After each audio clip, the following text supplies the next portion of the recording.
Hello, I'm back.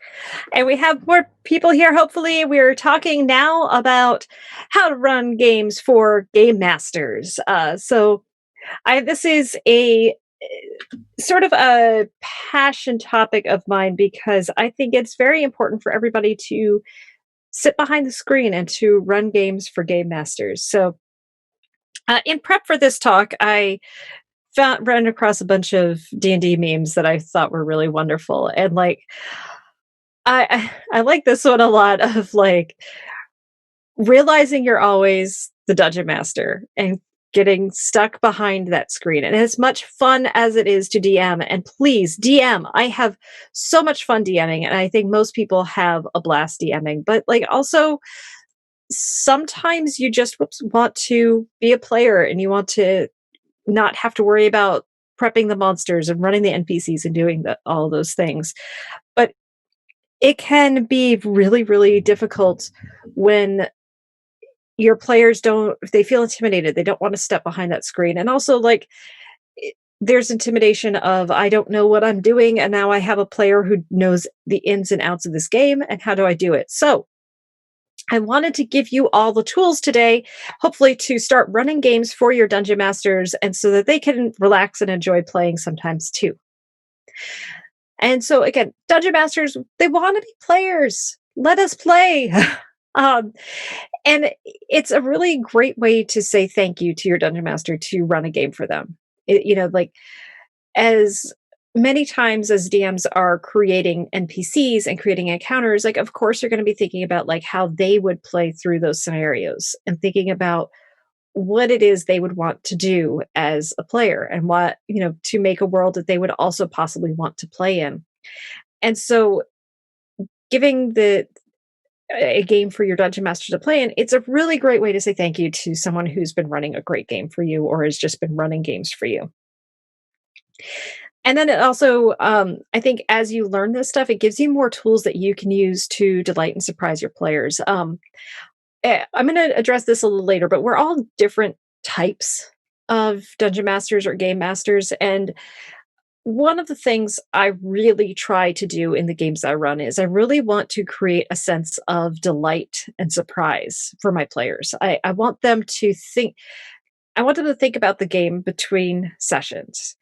And the more ways I could find to do that, the better, in my opinion. And so that's the type of game I try to run. Now, that's not the game that everybody else tries to run. So I'm not trying to say your way of playing and imagination is wrong because it's not. It's just different. And so just understand that as I'm addressing my ideas on what it's like to run games for game masters, it's coming from that place of we want to create delight, we want to create surprise and true engagement. So let's talk about the concerns and challenges of running a game for a game master. So GMs know all the rules. They know all the mechanics. They know how story structure works usually, and they've read the source material. Trying to run a game for somebody who has written a game or gosh, even maybe help to collaborate or write the game that you're playing in can be a really big challenge and there can be a lot of anxiety there. But I think that can all be mitigated if we can understand sort of the psychology of being a game master and running games and what it can be like. It is thinking about what kind of a game master do you want to be? I think that anxiety piece and that hesitation in having other game masters or game developers or creators in your game can come when you want to be this sort of all knowing, combative, it's me against the players type of game master. And again, that is a fine way to play. If that is how you want to play the game, please do so. Lean into that. But just understand that there's going to be a lot more that's going to go into running a game when one of your players also is a game master or game developer. And so if you could think about being more collaborative or supportive with your players rather than having to be this all-knowing omniscient being, the way people talk about that the GM is the god of the world that you're playing in, right?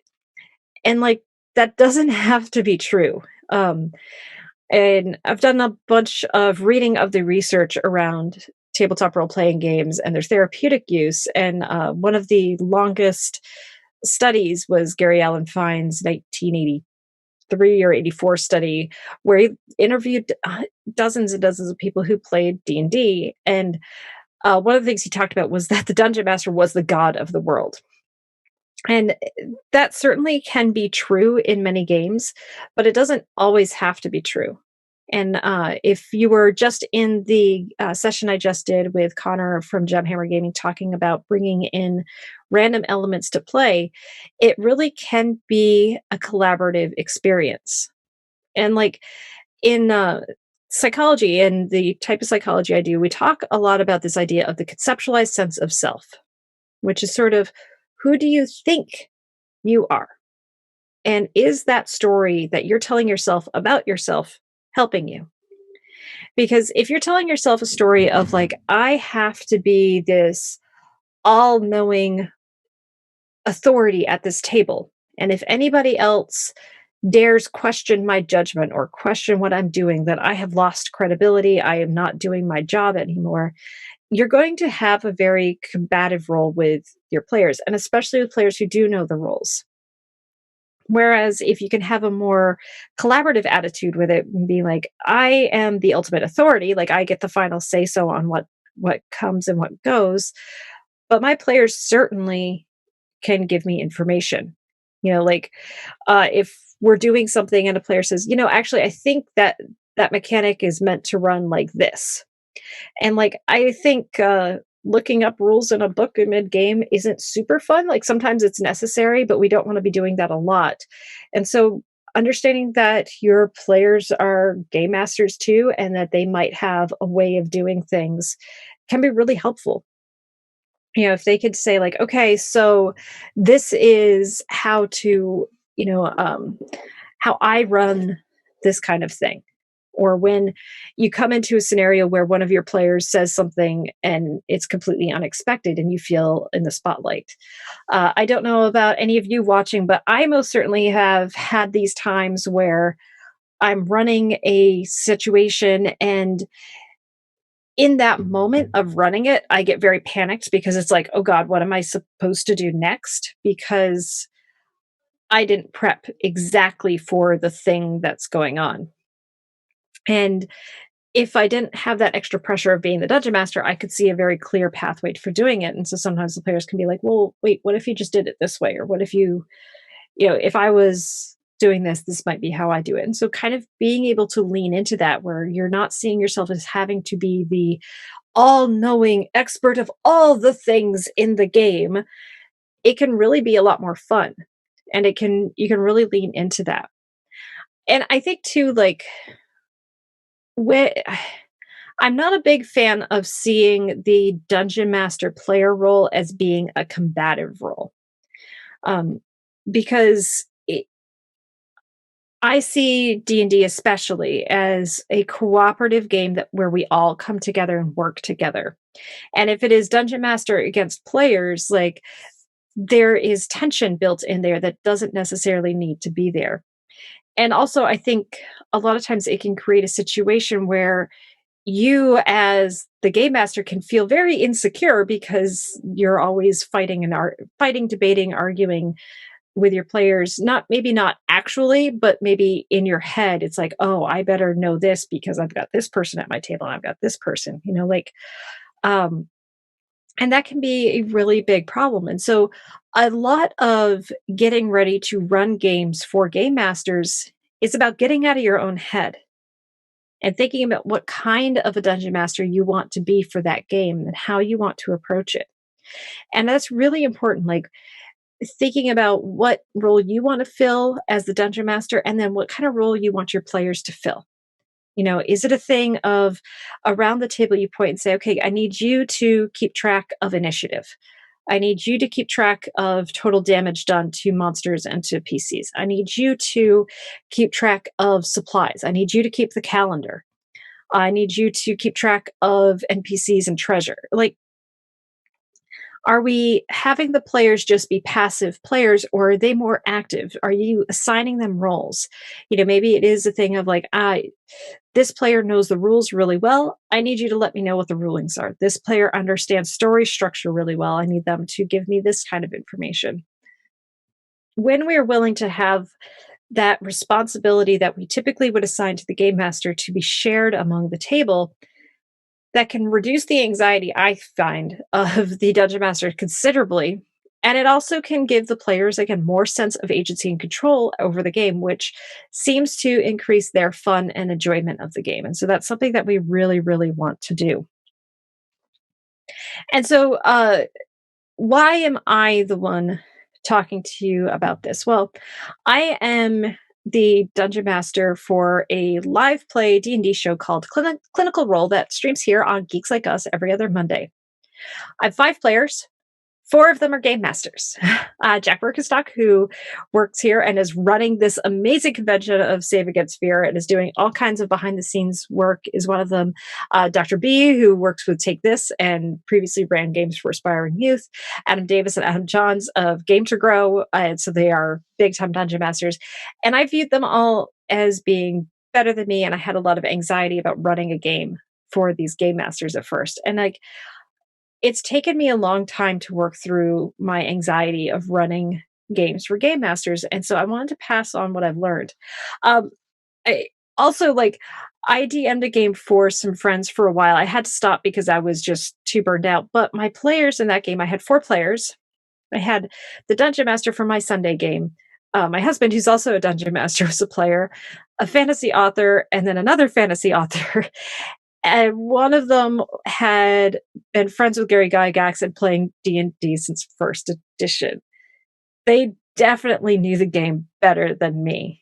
And it was intimidating. And one of my friends put it, it's like I was dungeon mastering on beast mode. But learning how to lean into it, learning how to create a world that could be surprising, it's really important. Did I do a good job with that game? I don't know. Maybe. I hope so. They seem to have fun. And if that's the point of the game is having fun, that could be really powerful.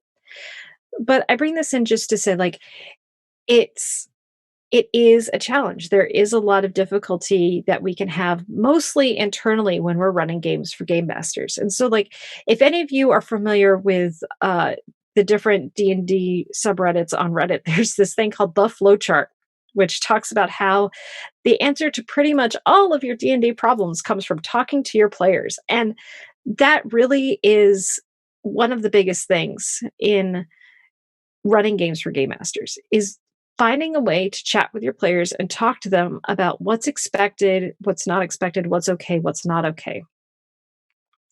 It's saying hey, I know the rules, but if I goof something up, let me know. It's not a big deal. Or saying I know this stuff, but I'm not going to know it as well as you do. I expect you to be an expert on what your character can do. Help me out by doing these things. By talking with them and letting them know what's going on, that can be really helpful as well. So saying things like, okay, I will run the story, I'll run the combat for you. What I really need from you all is motivations. I want you all to tell me why your characters care. I need to know that stuff. And it's really interesting too, because thinking about the player motivations is important as well, because I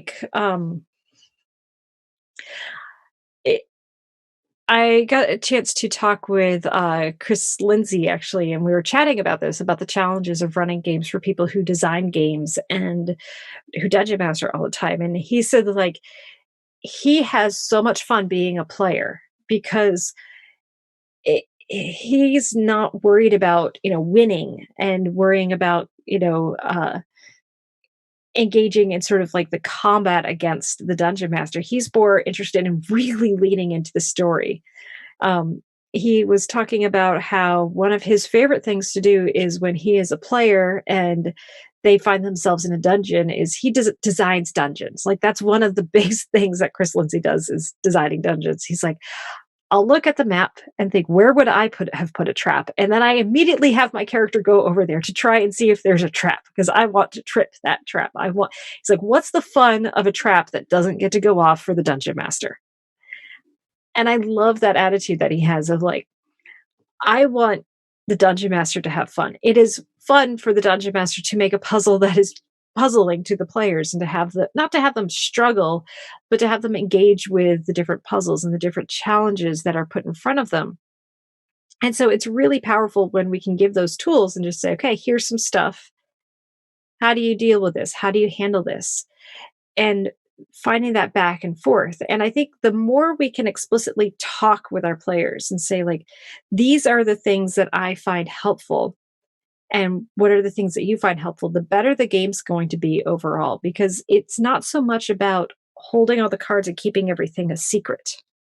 I there seems to be this attitude amongst GMs and dungeon masters that it's supposed to be all this very hidden plan that the players can never know what's really going on. And I don't think that's what needs to happen. Lauren Urban, she's the community manager for D&D Beyond, put it incredibly well one time on another panel I was doing, where she said, uh, just because you know a roller coaster passed its safety inspection doesn't make the ride any less fun. And she was talking about that in terms of understanding consent in gaming. But we could think about that too in terms of story structure. Like, um, I'm playing in a Curse of Strahd game right now, and it is incredibly fun. And it's really funny too to have a character that doesn't know anything versus me, the player, who I've not read that module, so I don't know what's going to happen, but I have a good idea. Like I'm familiar with Gothic horror, what can happen, and so it's just like, yeah, like this character's doing something, and like me as the player, I know it's stupid, but that's what the character would do, and that creates even more fun because I also know I'm leaning into the stuff that Dungeon Masters laid down, and they've put work into putting all of those things is really important. Um, and it's really great to do that stuff because it's again that back and forth of player and dungeon master and recognizing that we're working together. And so finding a way to let your ego kind of sit to the side and not have to be the all-knowing authority, that you're just the storyteller. You know, you're building upon what is there and helping to develop those tools and helping to develop that story. Um, a couple of tricks and tips that I will give you all as I have kind of come across them, and there's more that you could do than I'm putting out here. But it, your players are people, and it can be really, really difficult for them to remember, think of like, what does my character know versus what do I know? You know, like, let's just take trolls for an example, like knowing that they can't regenerate if they take acid or fire damage, right? Lots of players know that, not lots of characters know that. And so how do we lean into what we're doing as a character, but not utilizing the metagaming knowledge? One of the things that I've done in clinical role is I'm a big fan of props for a few different reasons. One, I try to create delight in my players, and so I feel like getting actual physical things as part of the game can be really delightful and fun. I enjoy making them, so it's not like a horrific chore to make these. Like, yeah, it's time consuming, but it's fun time. And it gives them that physical reference. So the image up here is some notes that they got on demons and the outer planes. It's actually 8 pages worth of notes that they got. This is just the first page of it. But the point was that they knew they needed to understand a little bit more of demon lore, and they didn't know what their characters would know. And essentially, like through some rules and talking about what their backstories were and everything, their characters wouldn't know anything other than that there are demons and they've heard that there's in this place called the Abyss. And so they went to this mage college and they met a mage who was studying demonology, and she sold them her rough notes of her first few years of school. She charged them a pretty penny for it because it took her, several years to write this stuff, and you got to pay people for their work. Um, but everything on there, I said, okay, going forward, if it's on those pages, your character knows it. And so that way they're not confusing what they as players know versus what their characters know. And this is a really good tool, not even for running games for game masters, just running games in general. Doing something like this can be very helpful because sometimes there's a lot of lore around something, and it can be hard to know, like, how much would my character reasonably know versus not reasonably know. The game I was in, we had made throughout the whole campaign lots of jokes about beholders. Um, anytime it was like, "Oh, beauty's in the eye of the beholder." It's like, "Ah, I don't want to be attacked by a beholder," and laughing. But there was a misunderstanding that had happened because we hadn't talked clearly with our dungeon master. Of like, they were saying like, "No, beholders aren't known in this world." And so, like, when we were getting ready to, when this monster was described to us, like, me as a player recognized it as a beholder. And so I had my character say that and being told, like, no, no, no, there's no way your character would know that. It's like, well, wait, we've been making these jokes the whole time. It's like, oh, wait, how much do you actually know versus what's known? And so it can be very helpful to make like a little one pager of stuff your players' characters would reasonably know versus what they wouldn't know. And this does not need to be as detailed as what I put out there. Okay.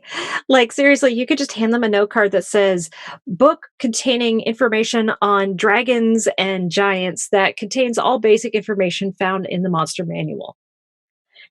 Cool. Now that you have given them permission to go to the monster manual, read that stuff, and their characters reasonably know that stuff. If it's new lore that's introduced in Martin Kyne's Tomb of Foes or in Volo's Guide to Monsters, well, that wasn't on the piece of paper, so their character doesn't know it, even though the player might. And so, again, it's giving us those little bits of reminders of what do we know versus what we don't know. Um, and that can be really helpful, again, not just for any game with game masters, but for games in general, because we can forget things. Um, Another really, really big tool that I have is just improv. I like this. This is actually a product, Dungeons and Dragons Mad Libs. I think that's a great way to think about building stories most of the time, that it is Mad Libs. It's not a thing of we create a story in a vacuum, that our players help tell this story. They help weave everything together.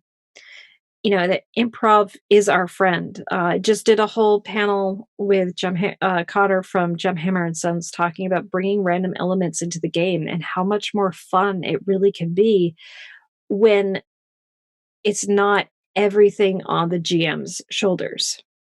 When we are telling the story with our players, not to our players, I really think things are much more fun.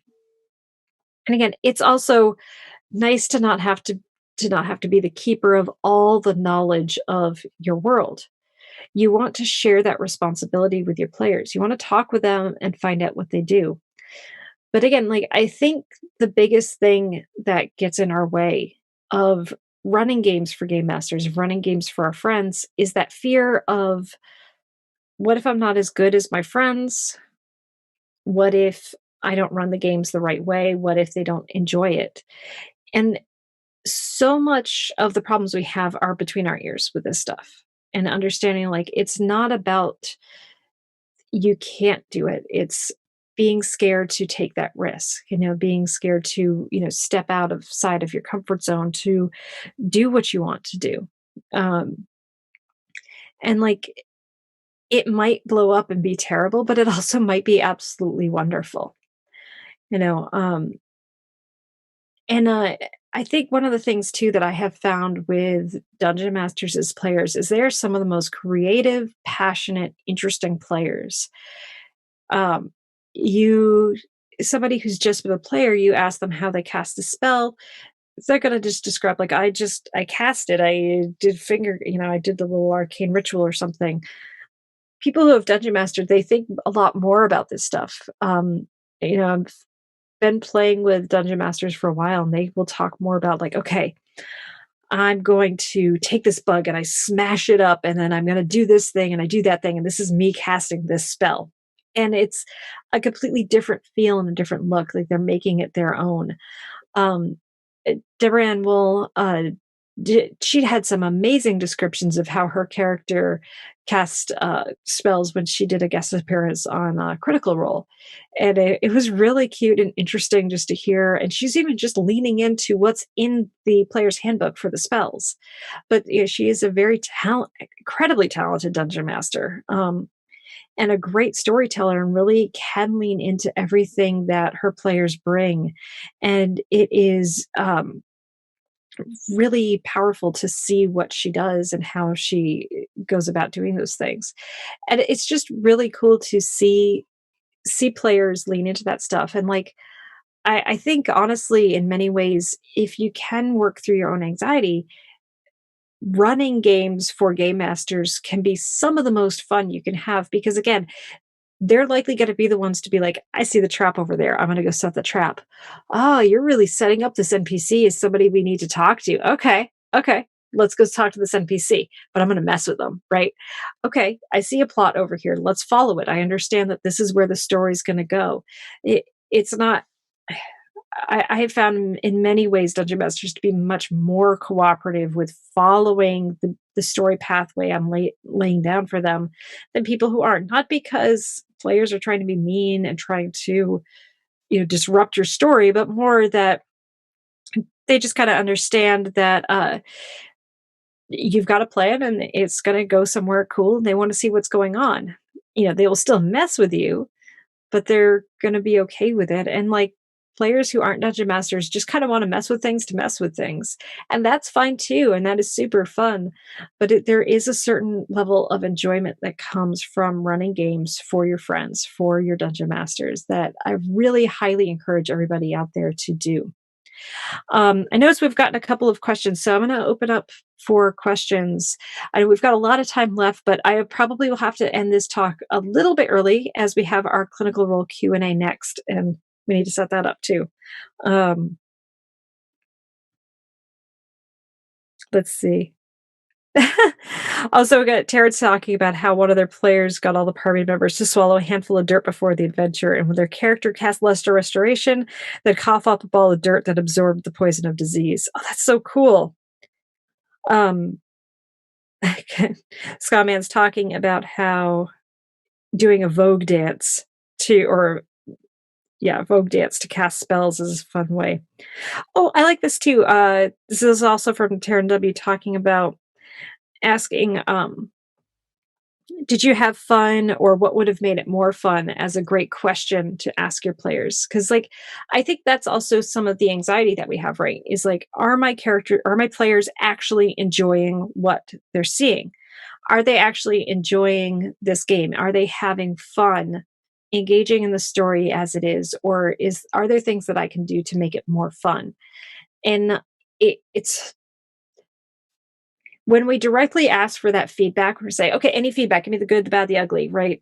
People are really like, they might have ideas, but it, it's really hard. And I think, like, I know for me, when I'm in a game with somebody and I know that they've worked really hard on a game, and even if it's just a small thing that I can see that they improve, it's hard to say that because all I want to say is like, you worked really hard. I could see that in what you did. And no, I don't want to tell you things that you could do differently because this was amazing. You threw a game.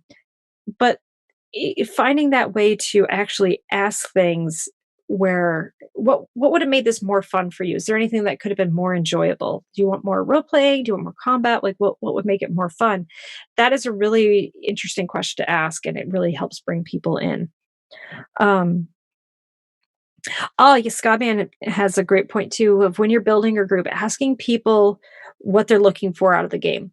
And that can be really powerful when, especially when you're having a campaign, whether it be a few sessions or a long term one, is having that session zero and checking in to ask, what do you want out of this game? And sometimes it's like, I don't want to have to think, I just want to go kill monsters. Sometimes it's, I want a really compelling story that I have to pay attention to and write detailed notes about and come and solve. And if you're doing a longer campaign, I really, really suggest having several session zeros that you start off this, with session zero, and then 3 months in, you revisit session zero. It doesn't have to be a whole, you know, session just dedicated to that, but you do a half hour check in of like, okay, when we first developed this game, we all talked about how we wanted it to be this kind of a game. I've been really trying to incorporate that stuff. Are we hitting it? Is it not what you wanted? Does it feel like we're getting the kind of game that you all had wanted? And then learning to tweak it if it's not. It could be really important to understand like how to adapt and make sure that we are having the kind of game that we want. And again, if your ego is heavily tied into the game, it's going to be very, very difficult to separate from that stuff. But if it is really more just, I'm trying to make a stage for fun, and if it's not fun, how do I increase that fun? That's really important to do. Um, is more of, yeah. No, definitely. So Scottman's bringing up that we don't want to have to worry about feelings, and so how we don't want to hurt feelings. We want to honor all the work that somebody's done, but also be able to provide that feedback of like, I didn't enjoy this thing as much. I would really. I think I would rather we did something more like, and fill in the blanks and fill that stuff in. It it's really cool though because I think learning to be a good player in comes also from learning to be a game master and a dungeon master and running it. Because the more you run it, the more you realize, like, okay, this is the stuff that I want for my players, and this is how to be a good player. And so I think a lot of times, like learning to run games isn't so much about learning to run the games as so much as learning to play the games, right? It's the more we run and the more we play, the better we are at both. And so we want to have a good, healthy dose of that. Oh, Scott is specifying it's not a point, but a question. What would you do? Okay, so if someone brings up something like, "Hey, I don't like this. Can we change it?" Um, I think it depends on what they're saying they didn't like. So if we're running a game and someone says, "Hey, I don't like the murder mystery aspect of this. Can we change it?"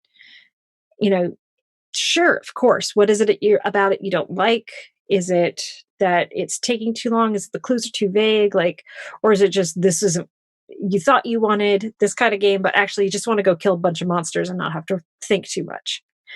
We really want to understand the why somebody's not enjoying something, not in terms of like we have to dissect this to understand it, but like uh, when doing research, one of the very important things is always understanding what the actual problem is. And I think oftentimes we don't understand what the problem is. Like we go under an assumption that we know, and then we fix the wrong thing. Um, there is a really fun TED talk about this that I like to cite a lot, where um, the man giving it, he's an Italian, and he talks about how he was with some other Italians in Africa, and they were working with a tribe of people, and they're like, we're going to teach you to be farmers. You need to learn how to be farmers. That's being a farmer is going to help you, give you stability and more income and everything. And the people are like, okay, whatever. And they started growing all these vegetables, and he was talking about how he was very excited because the tomato plants were producing all these really big beautiful tomatoes, and they were going to have such a good harvest and everything. And then the night before they were supposed to harvest, all the hippos came out and ate all the food and went back into the river. And the volunteers who had been there building this farm were completely devastated, and the locals were just like, well, that's why we don't farm. And he was just like, I didn't ask. I never asked them if they knew how to farm, if that's why they weren't. I just assumed they didn't know how to farm, and that's why they weren't farming. I didn't know that they knew that farming was futile because the hippos were just going to come and eat everything. And it, it's sort of the same thing in running games, right? Well, why aren't we having fun? Why aren't we enjoying this piece? And again, not in an accusatory way, but more in the way of, let me understand what about it you're not enjoying so that I can correct it in a way that's going to be most effective to increase your enjoyment. So hopefully that answers that question, Scott Man. That was probably a little long winded. So let's see. We got in my game. We've done exactly that. We started playing. Yeah, so, like, and Jared's talking about that too, how they changed things. They started off on one thing and they went to another. I was looking at just different D&D memes to incorporate into this presentation, and so many of them are like how my game started and it's a picture of Lord of the Rings, how my game finished and it's Monty Python and the Holy Grail. Like that's a lot of what plays. Like we just bring this ridiculous energy in a lot of times and that can be super fun.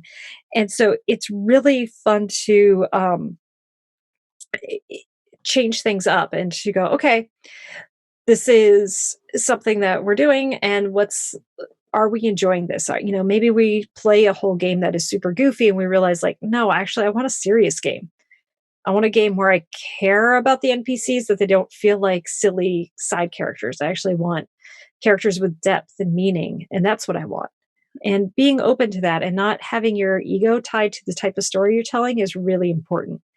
And again, the more you don't have your ego tied to it, the easier it becomes to run games for higher level players, right? So, like, having somebody like, uh, you know, another well-known dungeon master or like a Chris Lindsay or someone at your table, it could be really intimidating, but also like it could be super fun because if you can just run a game and not worry about all of that stuff and just enjoy yourself, it could be really fun for everybody there. So we have a note of like, do you have plans to run a really cool mountaintop adventures? The players say we go under the mountain. And that's a D&D, right? It is about being flexible and just going, okay, that's what's going to happen. And we're going to go with this. And these are the things that are going to happen over here. And we're going to roll with things. And it is just really interesting because I think dungeon mastering or game mastering, it's a lot of work. To get to a point where you are good at it, you have to put in a lot of hours and it just takes a while. And so being able to have that gift of stepping back and not having to worry about running the game and just getting to play the game for a while is really wonderful for the players, for everybody, and it can just be a blast. So I really I hope you run games for people who have run games for you. It Look, it's you're not going to be great at it the first few times you do it, but it's okay. The more you do it, the better. And again, it's fun to play, it's fun to run, and I really want people to do both. And I would hate to think that people out there are not running games because they're intimidated by having players who maybe know more of the system and know more of the game. It's fine. They want to play too. Enjoy yourselves.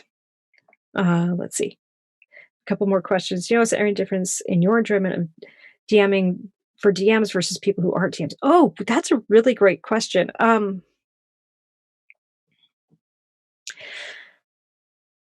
The group I enjoy DMing for the most are brand new players. I love taking people who have no idea what a tabletop role playing is from they all meet in a tavern or they meet at the adventuring guild or what on the side of the road or whatever to the end of that first game or that first campaign and just seeing them buy into it and love it. So like if I was to pick like my group of players I want more than anything at my table, it's complete noobs. I love introducing people to this game and to this world, and I have so much enjoyment running games for them. For ongoing campaigns, I like to have a mix of people who are um, experienced dungeon masters and newer players. I think it's fun. I When you have all dungeon masters at the table, I think that can get a little it's a little challenging one because if you're like me and you have anxiety, a lot of your anxiety can pop up of like, am I not doing a good enough job? Are they seeing faults in how I run the game? Um, and then also as people are making suggestions and things, you know, there can be that temptation to chime in with like, well, I would do it this way. Well, I would do it this way. Well, I would do it this way. And that can be hard too. So like having a couple of experienced players versus having a few people who aren't as experienced or running as much, I think is a lot of fun. Um,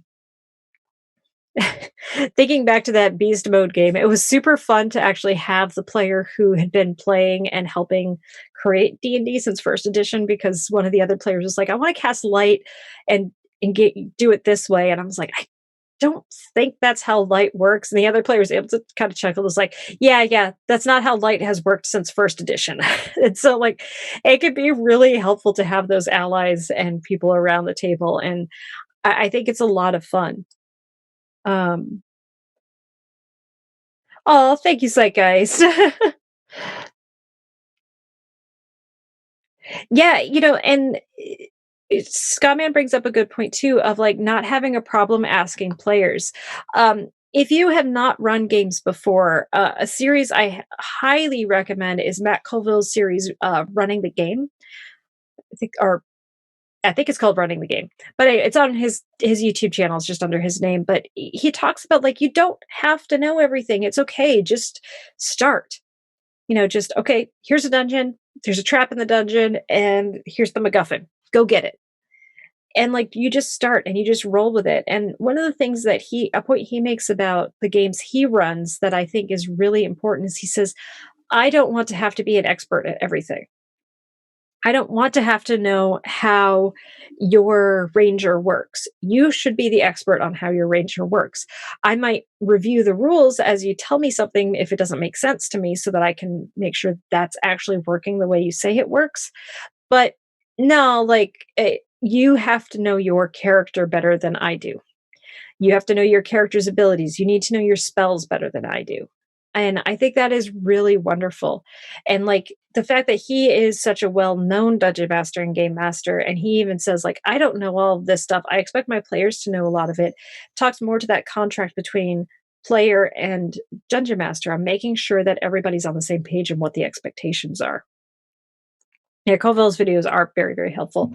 Sorry, I've been talking for 2 hours, so I'm gonna take a sip of tea while I read see if there's other questions.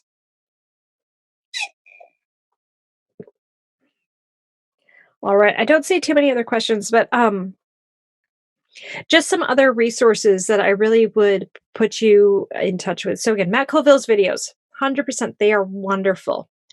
Um, Sly Flourish's book, The Lazy Dungeon Master Returns, and the workbook that accompanies it. It will change the way you prep games and think about stories. Um, Another great series that I have been you're chatting along. Yeah, you're chatting along with what I'm saying. Another great series I really recommend is a YouTube series called Overly Sarcastic Productions. They have a playlist on there called Trope Talk, and it talks through different story tropes. And it is a wonderful overview of these different tropes that are in stories. And I'm not saying watch it so you don't engage in the tropes. I'm saying watch it so you can use the tropes well. Tropes work for a reason. Our brains love predictability. We like to know what's going to happen. Like I said, Chris Lindsay loves to look at a dungeon, know where the trap's going to be, and walk over and push on it, right? And so we love being able to predict things. Like it's really fun for our brain when we can be like, I think that's what's going to happen, and then getting to see that exact thing happen. That's the thing we enjoy the most. And so with Trope Talk, it talks about these tropes and can help you understand how to put the tropes into your story in a way that's going to be most effective for the type of story you want to tell. And again, like it doesn't have to be flawless or perfect, it can just be a lot of fun. Let's see if there's any other questions.